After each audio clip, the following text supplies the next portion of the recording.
Good afternoon, everybody. Welcome to the Enhance Your World show. I am your host, Chris Alba. I think Larkin will not be joining us today. She's still been working with her horses, and unfortunately, she's not going to be available for today's video podcast. So we're just going at it again. So no worries, no hurries. It is what it is, and that's what we're going to be talking about today on today's podcast: is how to honor the past, how to embody the present reality that we're currently in, and how to co-create our collective future. And I think this is again, these are my opinions based on my experiences, what I've studied, what I've learned over the last 40 some years, and what I work with clients with on a daily basis. Not only clients, but everybody, because that's how we co-create our collective future, is when we can hold space for other people where they're at, where they want to go, and share with them some insights, or maybe some things that can help their process of awakening to their truest potential, with less snags, roadblocks, triggers, those types of things. To me, triggers are a positive thing, because they're bringing up something that we have unconsciously or subconsciously stuffed, and we haven't fully processed it yet. And that's where honoring the past is so important, because when we honor something, when we accept something for the way it was, we can transmute it into the way we desire it to be through our beingness, our isness, as Eckhart Tolle and so many other presence teachers talk about. And it's really good for the mind to create these visions of ego, character, and who we are, and how we play our life, and all those different things. And it's through our relationships with ourselves and each other and our planet that we get to see the reflection between what's internal and external. People outside of us, we can't control, but if we have anger, jealousy, insecurity, those types of things, that's telling us, it's teaching us rather, where we are in our journey, and we can use that as a compass to navigate through our mental, emotional, and physical well-being, to find that harmony, so we can be whole again. And we're not depending on the government changing for the benefit of the planet. We're not praying for those that have power to use it properly. As far as our societal power is concerned, because if they're being rewarded by society for being a certain way, it's going to be pretty unlikely that they're going to skip all that and let all that go, and decide to go a different way. It's been my experience that people will continue to do something as long as it's benefiting them. It's only when it's not benefiting them anymore that they try to shift and to change. I mean, when we drop an addiction, why do we drop an addiction? Because it's no longer serving our highest well-being anymore. Whether it's mentally, emotionally, physically, sexually, financially, however our ego wants to define it. It's by creating that definition, that vision of, this is no longer serving me, so I have to let it go. This relationship is no longer serving our collective needs. We're not walking the highest path together anymore. And so what can we do as individuals to either come back together into harmony through conversation, collaboration, or do we decide, okay, thank you for the experience and the opportunities to have what we've had, but if things aren't going to shift, if things aren't going to change, if we as individuals aren't going to take accountability and responsibility for the parts that we play in our lives, then it's time for us to move on in the best way forward for all of us concerned, because it's not just about the individual. It's not just about the I. That's what culture wants us to be focused on, to keep separation, keep us in the division. It's about our collective. And I want to share a poem today by John Gonzalez, who talks about the 7 sacred teachings.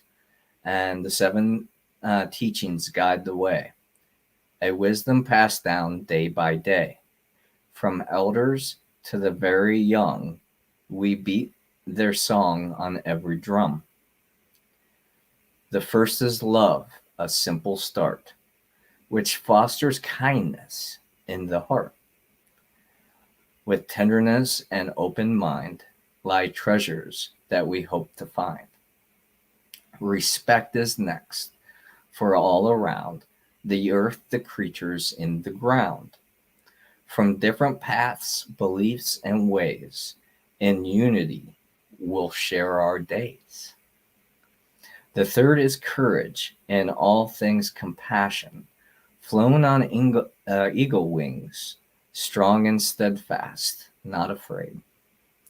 Protect the sacred, be unswayed. Honesty, a trait to hold. The truth is fire in the cold. Without deceit, we gain respect. May honesty show no neglect.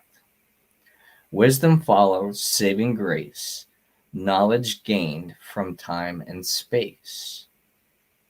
Learning more with every day to grow and live a better way.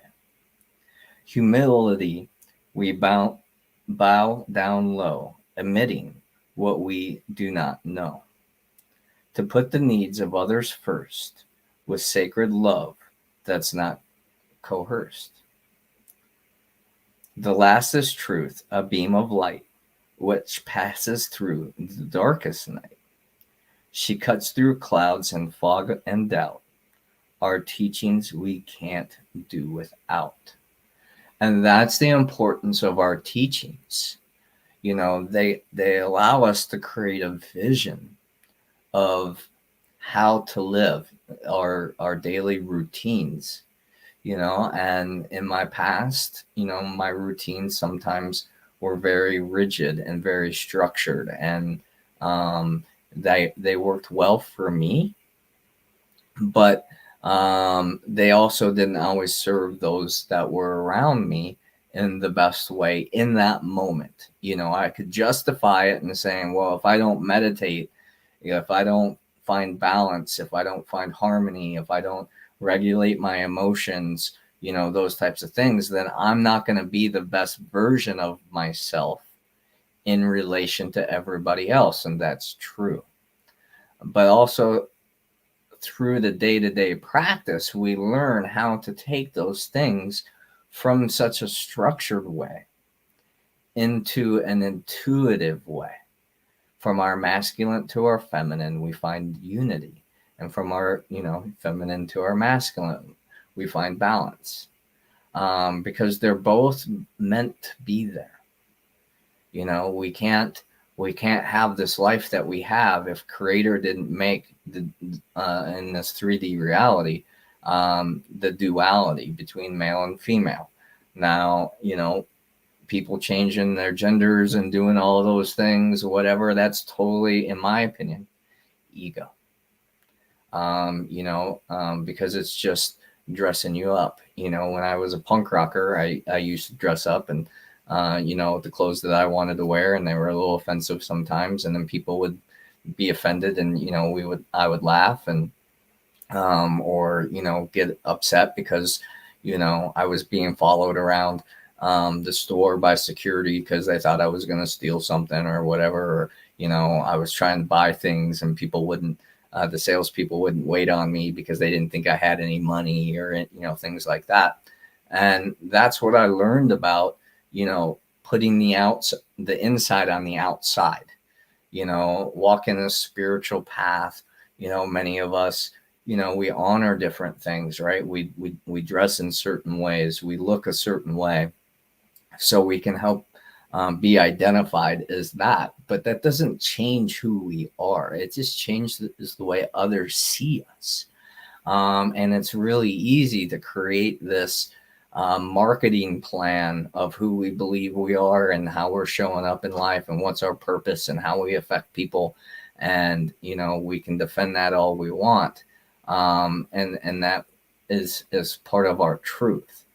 But when we're always in defense or always in offense, it's been my experience that we won't find balance, that we won't find harmony, because it takes both polarities. It's about unity. It's about seeing both sides. So when someone's coming to you with love and respect and honor and integrity and humility and saying, this is going on, this happened within me, and this is how you hurt me. It's my opinion that we should listen and take accountability and responsibility for the part we play, but also be aware that though what's coming up within each of us, that's our work, that's our responsibility. And yes, as empaths and social creatures, we can feel the emotions of other people, and that can sometimes get a little confusing, trying to figure out whose emotion is it anyway. And a lot of times for me, especially, over the last few years, I've had to ask, is this mine or is this somebody else's? And when I do such a thing like that, it shifts, if it's not mine, because I'm bringing awareness to it. Or it might shift because, it is mine, and, my ego or my being or my higher self, however you want to label things, is saying, yeah, that's within your nature, but you don't have to stay there. So I can be in an angry state, or a sad state, a lower vibrational emotional state, we'll say. And then once I awaken that to that's where I'm at, then it will naturally, most of the time, shift. I can create different thoughts, I can create different feelings, I can create different behaviors, and that's going to create different results in my life and yours too. And that's what we're really trying to talk about here, I believe. And this big spiritual movement, it's starting to, it's not starting, and it's been going on for a really long time. So let me pause and reflect on that.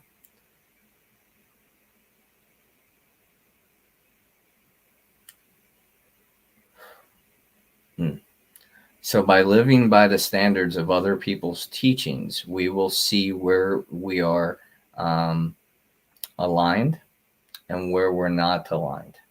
And then the question is that who we want to be? Is that how we want to be remembered? Because our time here on life is short. If we're lucky, we get 100 some years, right? And our impact will live on far beyond that, because how we hurt somebody, how we help somebody is gonna be the ripple in their life, and they could be passing that energy on and on and on and on. So it is in my opinion that it is important to be mindful about how we walk each and every day, how we live each and every day. As consumers, how is what we're consuming helping or destroying the planet? I just got back from Hocking Hills today, and I was really taken back. I've been going there for 20 some years, and I can see where all the human progress has been made, and it's been more acceptable. And I was so grateful for not seeing a lot of trash, but I still did pick up trash. It was still there.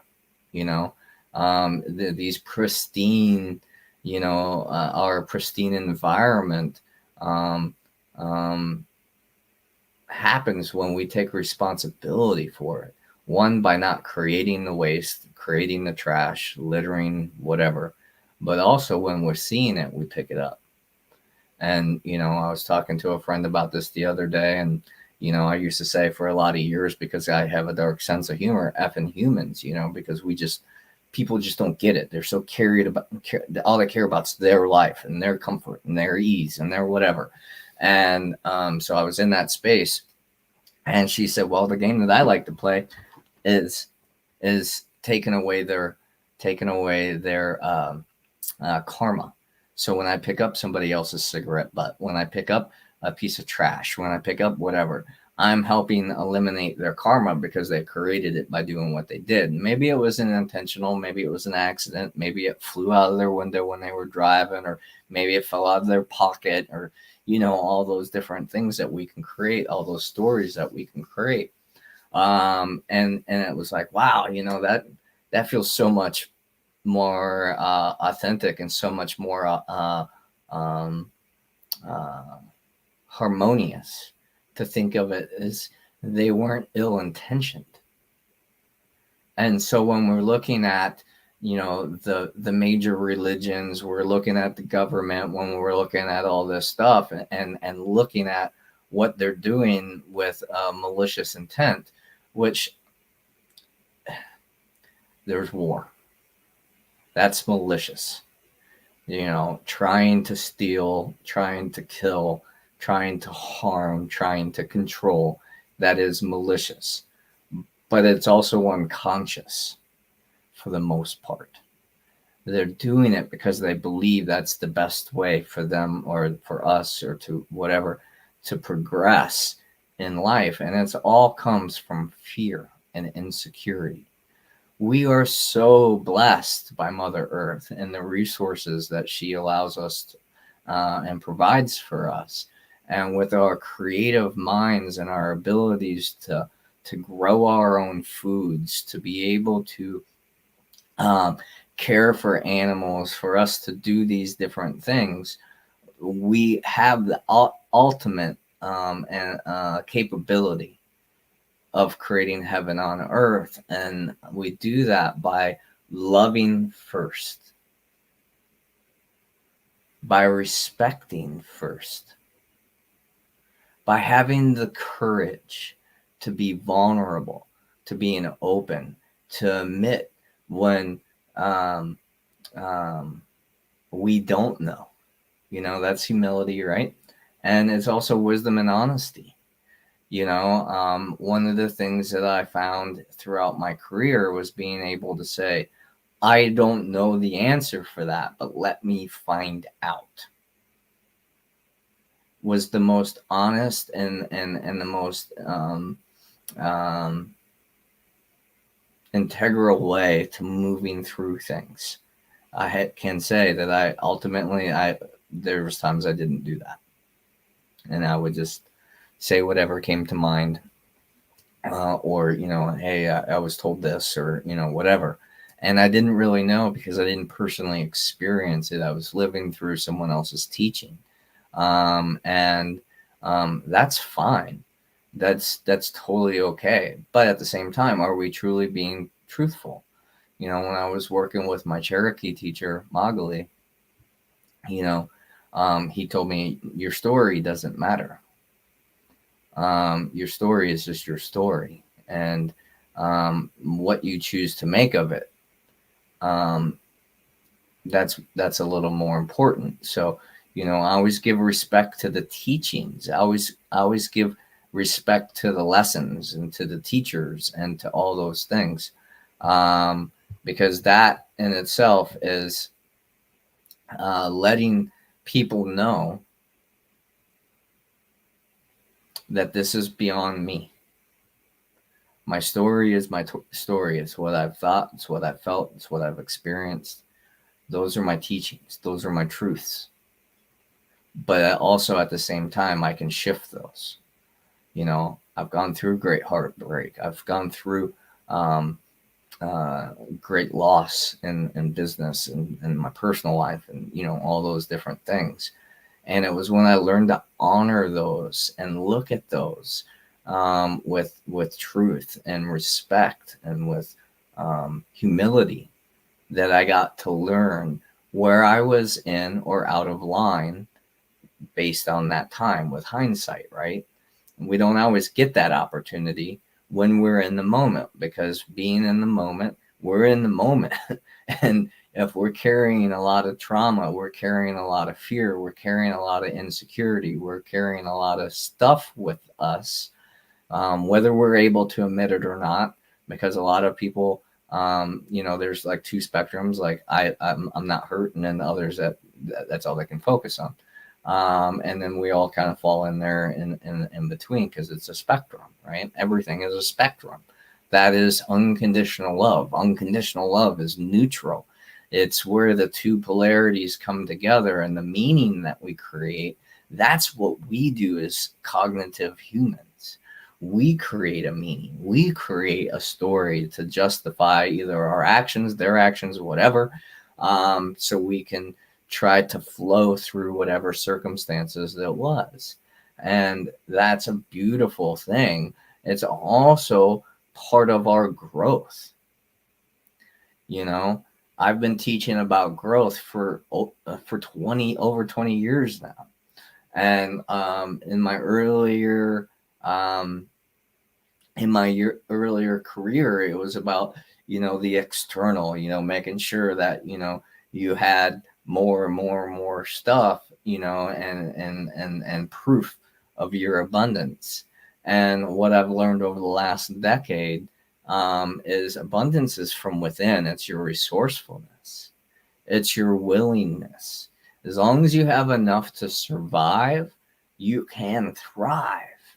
And maybe it's not about having $1 million in the bank. Maybe it's about living your purpose and your passion as an artist. And, maybe it's a struggle financially to do that. But you know what? You're getting to live your dream life. And that is what's important. You're a musician when you play music. You're an artist when you're creating. And we're all artists in our own ways, because we're always creating stories of how this person did this to us, or how that person helped us out, or how we did this for this person and they did this, and blah, blah, blah, blah, blah, blah, blah, blah. And, at the end of the day, if we can just sit down and just say, okay, how can we repair this within ourselves and with each other, which takes communication, this stonewalling, this whatever it is, these methods to keep people from being able to actually come back to heal. That, and to me, is a lack mentality. Because even as human beings, we can agree to disagree. We can agree that we don't want to walk together anymore because it's no longer beneficial, because I want to live this way, you want to live that way, and that's fine, because it's love. It's about love. It's a loving thing to say that. It's a respectful thing to say that.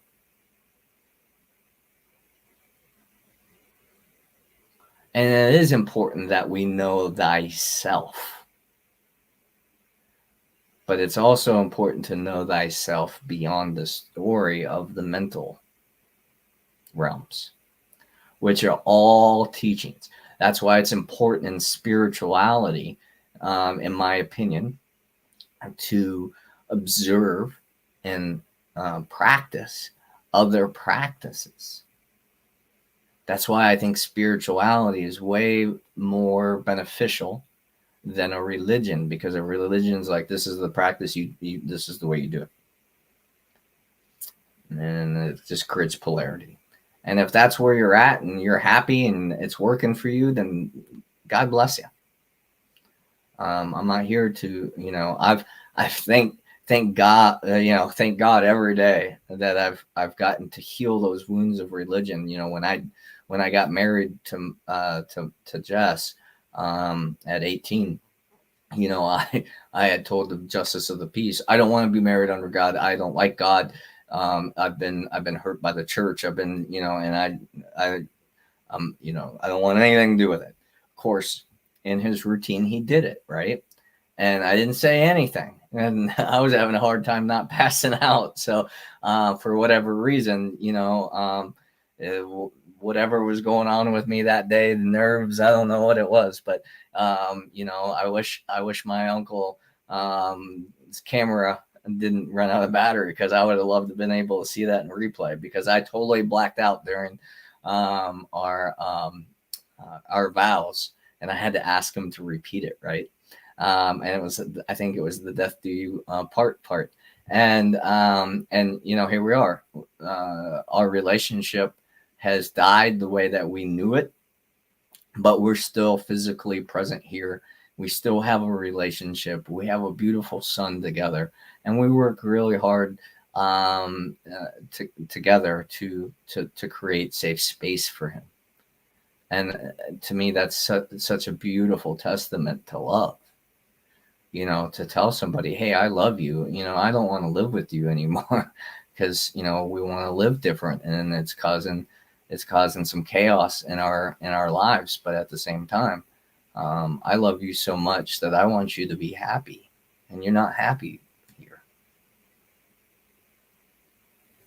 I want you to be abundant, and you're not feeling abundant here. You feel controlled. You feel victimized. You feel like, this isn't enough. Well, then go find out what is enough and go live that experience. I love you either way, and if things don't work out and you want to come back, we want to come back together in union, then that would be lovely. I'd love that experience, but we don't have to have that experience. And I think that's what it takes to really co-create our collective future, because our future is unknown. You know, just an example this morning, woke up and then went down to get a cup of coffee from the hotel, and they had the weather on, and they just had these huge, the weathermen, they get so excited for terrible weather and, all this stuff, and they're showing all this stuff. And, it looked like, I was going to come home to no home today, because there was tornado warnings and there was all this stuff going on. And I don't know what the weather's going to be like, today, later on today. But when we got here, it was beautiful. Sun was shining, everything looked nice and fresh and cleansed from the rains that had been here before us. And that was just being present, and now as I'm kind of peeking out the window, it looks like it's graying over again. And, we might have some storms, and I hope no one gets hurt, but if they do, then that was the way it was meant to be, and including myself. Because I'm not smarter than the universe. I'm not smarter than Creator. Neither are you. And that humility, I think, is important to have, because it gives us the opportunity to ask questions and not always project. My human design is a projector. And my whole life, I've been able to create some beautiful visions, and that we've been able to almost get there in a lot of ways. In a lot of ways, I was there, and I was too focused on making it what I saw to actually realize it. And that's where I can be destructive. That's where I can be toxic. It's challenging. I talk to some of my channeler friends and psychics, and, I think we all have these gifts, especially when we consciously develop them and work on them, to see things, to feel things that aren't there yet, and to fight to death to make that happen. And that's our masculine energy, right? That's closing the container of the possibility. That's the riverbank that holds the river in flow. And so it's good to have those there. Otherwise, our energy is going to be spewed everywhere. When I gave up my routines a year and a half ago, because I wanted to heal some of my toxicity around those things. So I just abandoned them all.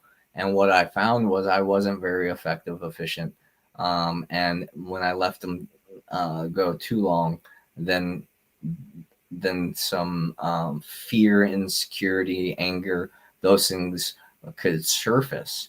because I wasn't doing and being everything that or I should say, I wasn't doing everything that I knew that I could do to change the circumstances in my 3D life and in my relationship. And the more I tried to get on the same page, the more it just seemed impossible.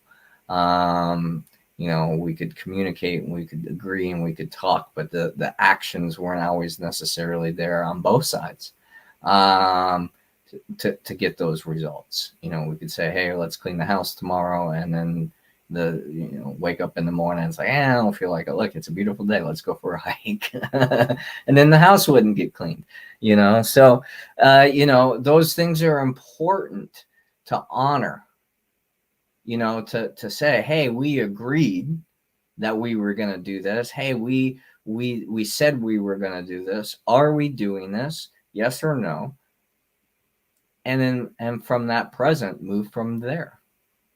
And I don't think there's anything wrong with changing your mind or having a change of heart, or, a new opportunity arises, whatever. But I also think it's important to be loyal to those that you commit to.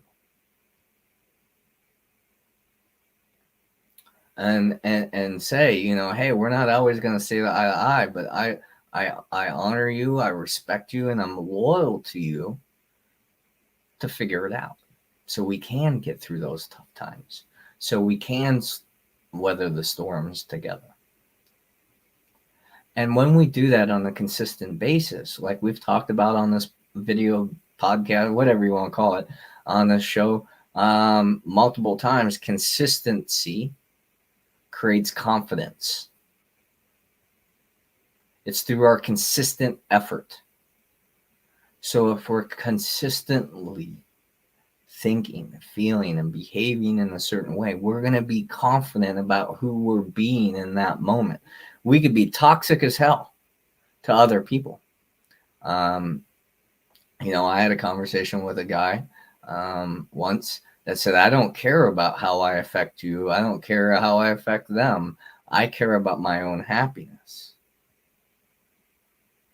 And I was like, wow, thank you for your truth. And I can see how miserable you are. So you can't be that happy. And try, because he's trying to control everybody and everything around him to make him feel a certain way. And it's just an impossibility. That feeling comes from within. You can be freaking happy, being homeless. I've met so many of them. They were just so free and happy. And yeah, they still had to take care of, they still had to find food. They still had to find shelter. They still had needs they had to take care of, but they were happy because they didn't have the pressures of expectation of somebody else or society or anything else weighing down on them, telling them they had to do or be something that they weren't ready to commit to being yet. I met a gentleman at a spiritual shop. It's one of my favorite places here in northern Kentucky. 7th Street Gifts, I'll give that. It's in Newport. And we were all there having a great conversation. The owner and me and these two fellows, one of them was a Native American Cherokee. And the gentleman was saying, I had to live on the streets a couple times in my life, and it wasn't my choice. He's like, I'm so excited right now for the opportunity. I'm hoping shortly I'm going to be able to choose to live that way. And he's like, I got a plot of land, and, I'm growing my food. I'm getting my system set up. I'm going to live completely off grid. And he was so pumped up about that. And, that's so beautiful. And I think that's going to be important for our future. Because if we continue the ways that we are, man, our Mother Nature's really struggling. We're exterminating species left and right. We don't hear about these very much unless you're tapped into those things, because that would make you change. I remember as a little kid, and maybe you do too. Do you remember the 6-pack plastic rings? There was a campaign marketing campaign when I was a kid, and they would show the fish choking and the birds choking and all this plastic, the rings, and they're like, cut your rings, I still do this to this day because of that imprint. We have that ability to provide story, right? Teachings, because that's all they are, that will help us be a higher version of who we used to be. Not that there's anything wrong with that old way. That's the beautiful thing about awareness. Hey, I'm now aware that I was arrogant and ignorant back then, and I'm choosing a different path for me because I don't want to play that role anymore. I understand that the things that I'm doing in my life are destructive to my body. It's destructive to the environment. It's destructive to nature, not the economy. The economy is man-made. Our society, our all that, we humans created that. Not to say that it doesn't play a part. Otherwise, we wouldn't have wasted the energy and time and commitment to do so. But at the same time, it's an artificial reality.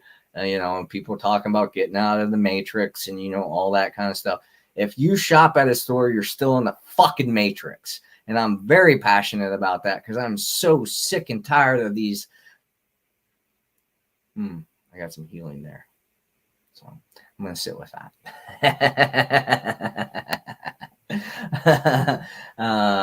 I am very challenged by judgmental people or people that think because they walk a certain way or live a certain way that they're better than somebody. I'm better than nobody, but I am somebody that has values and importance.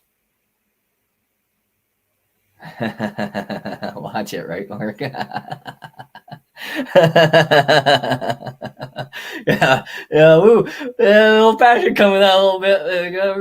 Rein it back a little bit. Don't want to go down that emotional roller coaster. But it is really about realizing that our worth is not about our bank accounts or the houses we live in or the clothes we wear. It's got nothing to do with that. Our worth and value is how we show up each and every day to this natural life, living in how do I want to put that?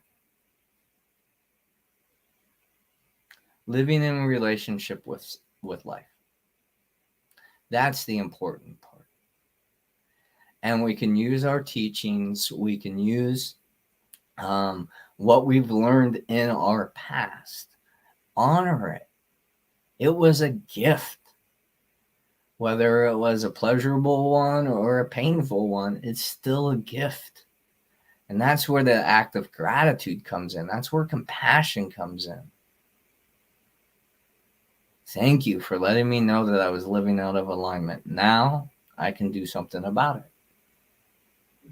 And that helps us live in the now, right? Which is always consistent. The now is always happening. We never live in the past. We never live in the future. We can project ourselves there in our mind. We can create stories. We can create visions, all that stuff. But the reality of it is we're always in the now, Heck, I had a friend on Facebook the other day, got a scratcher for Easter, won $1 million. Boom. Life change. So what? How she chooses to live from now on will ever be affected by that lottery ticket.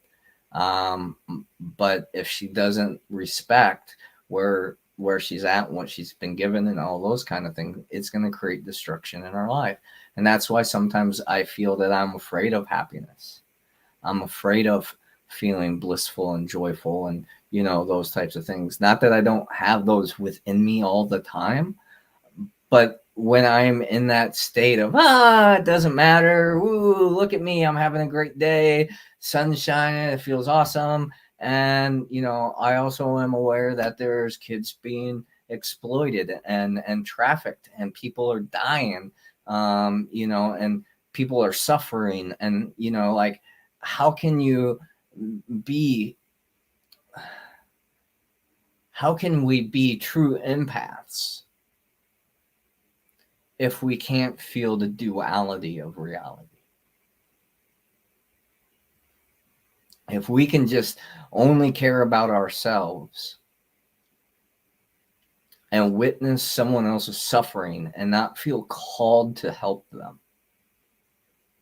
to sacrifice what we are able to sacrifice, what we're to give, what we're able to give, how can we really truly call ourselves spiritual beings? You know, this human ride that we're on, this human game, whatever, you know, it's crazy.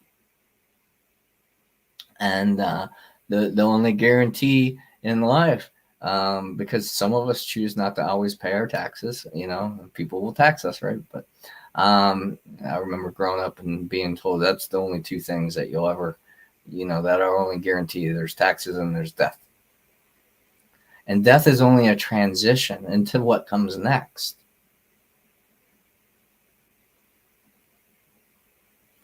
So how do we live each and every day knowing that death is coming for us?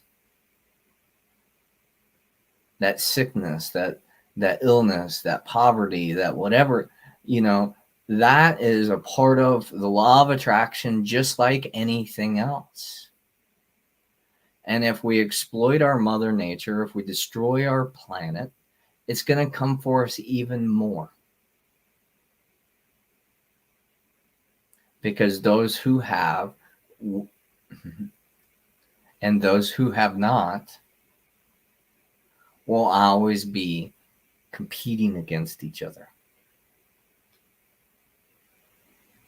You know, it's been said many times that the churches, the Vatican, you know, has got a city of gold underneath. They have more money, you know, they could totally eliminate poverty. Well, why don't they do it? Well, because then there wouldn't be a need. Be pretty amazing. But at the same time, if people had, let's think about this freedom. If people had everything that they needed to live a healthy, happy, and harmonious lifestyle, do you think people would go into jobs that they didn't like? Probably not. Would they take the mandates, the laws, the regulations? Probably not. Because in our core, we choose to be free. It's just an essence. You know, there's some of us that will go over the speed limit. Some of us follow the speed limit. And then the game is catch me if you can, right? Because I'm free. There's consequences to freedom. And those are the effects that come from our actual beingness. How we're choosing to be. You know, I got a ticket a couple weeks ago, a couple months ago, whatever. I lose track of time. Don't pay much attention to it. But, you know, cop pulls me over. Of course, I'm smiling. Okay, you got me. You know, dang. And I always put my hands out of the car window when I get pulled over. And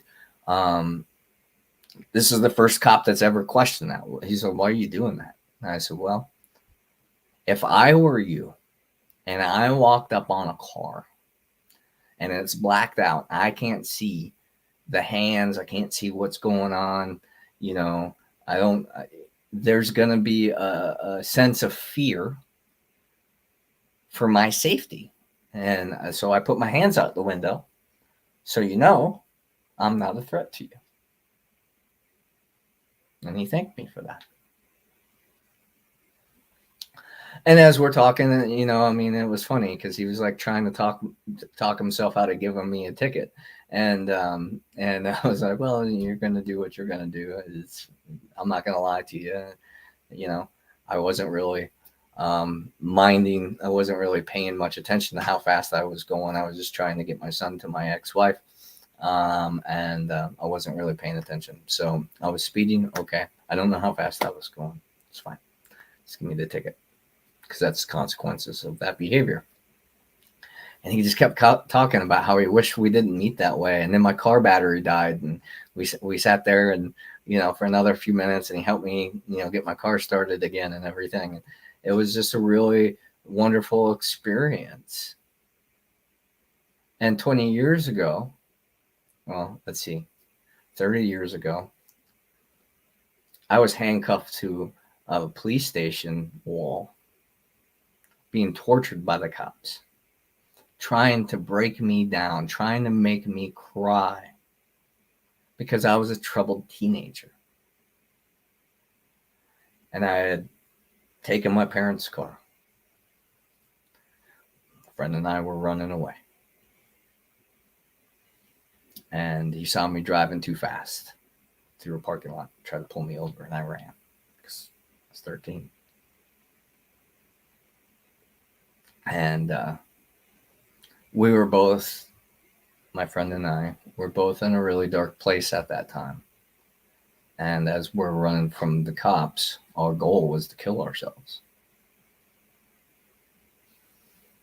And when I wrecked, we had guns in the car. We could have went out in a blaze of glory. I chose not.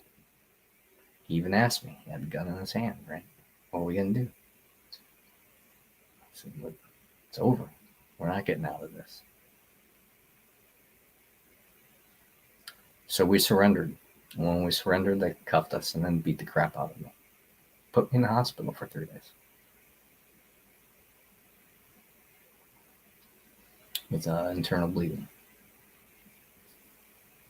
I got out of jail. Or got out of the hospital. Felt like jail, right? Wasn't jail, thank goodness. I've never had to spend a night in jail. And got out of the hospital and went there and had a heart-to-heart with them. When I'm talking about these teachings, when I'm talking about this stuff, it's because it's what I believe from my own experience. And I went in there to the guy that literally chained me to the wall and told me he's going to do anything he could to make me cry, which he never did. Basically, I at that point was pretty hurt, but I wanted him to unchain me so I could fight back, because that wasn't fair. But anyway, when I went back and talked to him, I shared where I was. I apologized for the effect that I had. And I was really hopeful that this wasn't going to change the rest of my life for me, because that's how it works, right? I was looking at 9 felonies by the time that we were all done. My life could have been so much different, so much harder, if I would have had those things following me for the rest of my life. And he shared with me where he was and the dreams he's had since then, to that point, and how close he was to killing me. And he broke down and he cried. And eventually left the force. I don't know what happened to him after that. He got out of the police. And so that was a great lesson and a great gift for both of us in our own ways. And I pray all the time that, he's still not affected by that. But that's how powerful we are. Even when we're at our worst, we change people's lives. And what happens after that is our responsibility as individuals. And it is true. When I would get pulled over for the first few years after that, I'd shake. I'd freak out, PTSD, CPTSD, whatever, because that was still in my nervous system. I didn't know how to heal it. I didn't know how to regulate it. I didn't know how to let it go yet. And every cop that pulled me over was like, "What's wrong with you? Why are you shaking?" Blah, blah, blah. And then I would tell them, "You intimidate the crap out of me. You scare me."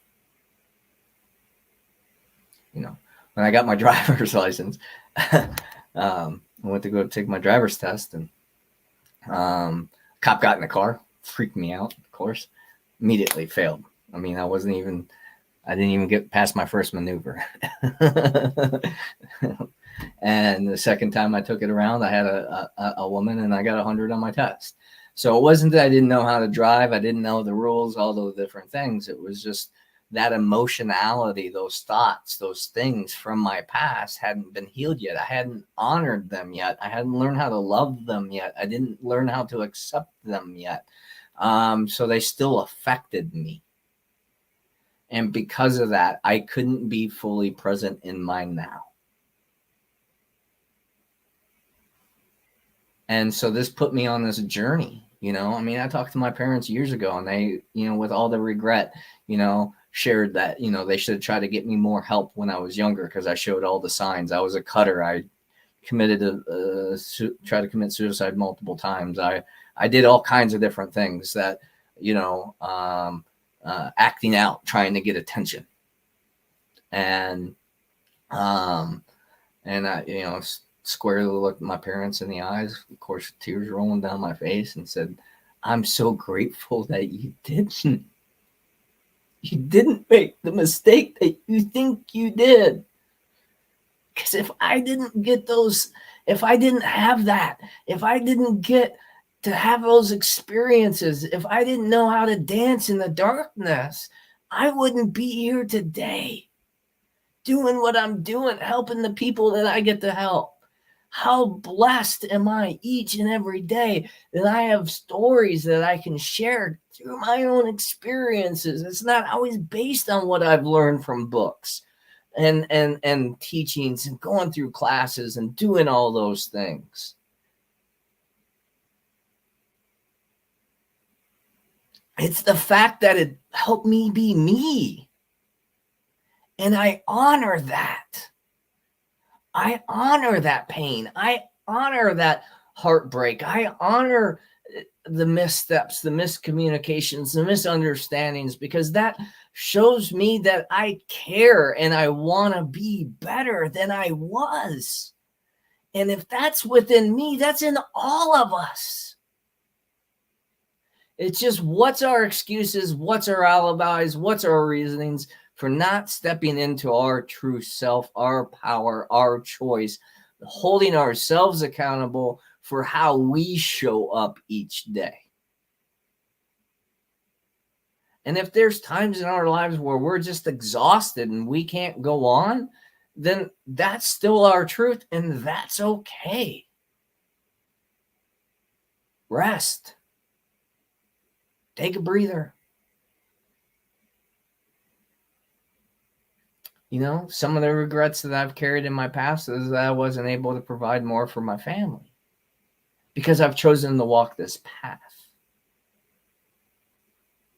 and live by donation.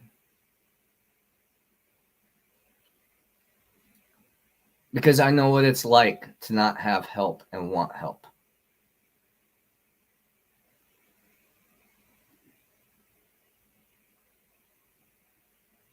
Because I didn't have the money. I didn't have the financial means to compensate someone to sit with me and help me process this stuff. And I don't ever want to be that person. That's my choice. That's why I'm here. That's why I do what I do. Thank you, Raven. I appreciate you, and I'm grateful for your respect. I respect you as well, brother.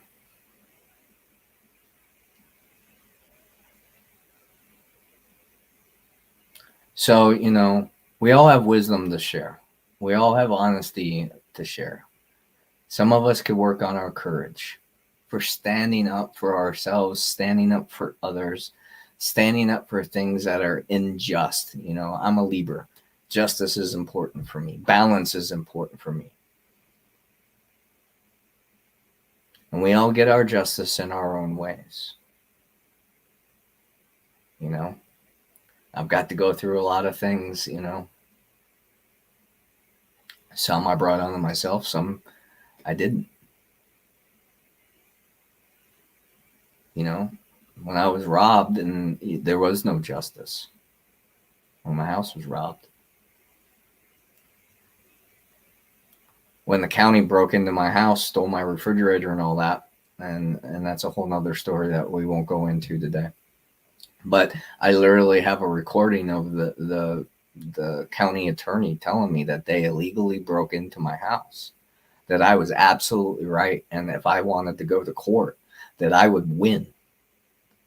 And so he wanted to know what I wanted from the settlement. And I said, I want my stuff back. And I want an apology for the people who did what they did. That's all I want. And he was like, well, you don't want a cash out, you don't want more money? And I'm like, why would I take it from the taxpayers? Now, if the guys that broke into my house, left my house open, let people, you know, and stole my refrigerator, my air conditioner, and, you know, the things that they took because they were getting ready to demo my house. Or not my house, my ex-wife's house that was in her family for 4 generations. We surrendered it because of an unruly neighbor who turned us into zoning, and that was the best option for everybody involved. So that's the short story of it. But they left my house open, so the rest of our stuff got taken. And I said, I'd like my stuff back, but that will never happen. Suing you keeps me from being able to speak about this stuff. I would rather have the story. Stuff comes and goes. People come and go.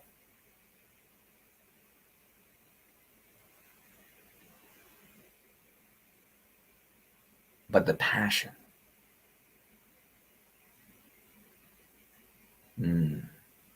That's something that can live a lifetime. Purpose. That's something that can live a lifetime. Love, respect, courage, honesty, wisdom, humility, truth. Those live beyond us.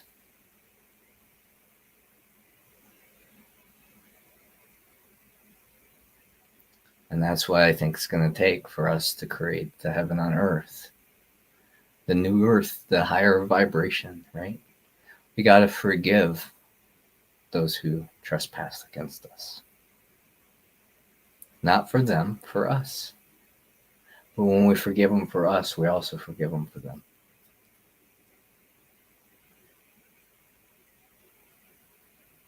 From my experience, I've never been able to just forgive for myself and not also forgive the other person. Might not want them back in my life if they haven't cleaned up, got sober, or whatever was going on in their life that caused them to justify the harm that they had caused. However, I understand. I've been there. I've been an addict. I've been a thief. I've been a liar. I've been a scoundrel. Been there, done that. Got a fucking t-shirt. And then I learned a better way to be. For me. And those that I surround myself with. Each and every day. And the opportunity to share this wisdom and these teachings and these stories with each of you, each day, each week, is such a blessing.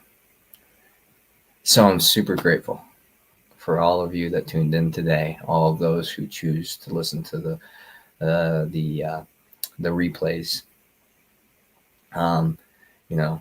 Please, if you can, support the channel and subscribe and do all those things if you feel called to. If you'd like to reach out to work together, talk together, walk together, I'd love that. You can find more information on my website, enhancingyourworld.com. Of course, I'm on social media because that's the way we do things in this current reality. Grateful for you too, Raven. and grateful that we get to put on those programs together with elders that get to teach us these things, share their stories, so we might not have to make the same mistakes, missteps, rather, mistakes. But I tend to learn through experience. That's why I call myself a mystic. I've read a lot of books, learned a lot of things, but it's not until it's in my life that I can see it for the truth that it is. So, with that being said, much love, gratitude for everything you are, everything you choose to do, and everything you choose to be.